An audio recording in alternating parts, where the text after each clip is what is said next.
Teka, namumukhaan kita. Di ba ikaw yung hepe ng Santa Marcela? Naligaw ka yata.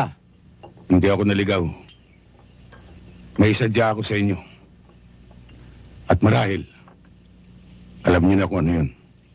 Ba, hindi namin alam yun. Hindi naman kami manghuhula ah. Ganon. Lilinawin ko.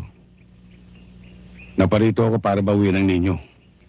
Na siyang patron ng Bari Pugtong. Gusto nilang maibalik ito sa kanila. Hindi dahil sa taglay nitong hiyas at ginto. Kundi naging bahagi na ito ng kanilang pananampalataya sa maraming henerasyon. Hindi naman namin kinuha ang pananampalataya. Ginto lang, garing, at hiyas ang sa amin. Ang lakas naman ng loob mo, hepe. Dumayo ka pa rito na nag-iisa. Hindi ako nag-iisa. May kasama akong 3.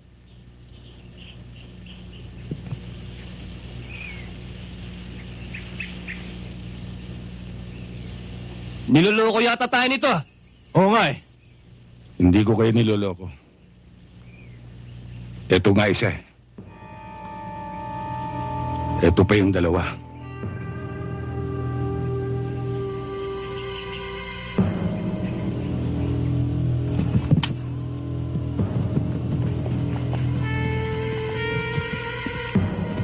Bibigyan ko pa kayo ng pagkakataon. Ano? Kami pa bibigyan mo ng pagkakataon? Hepe, nasa bakuran ka namin. Gusto mo itumba ka namin ngayon? Umalis na muna kayo. Halika na.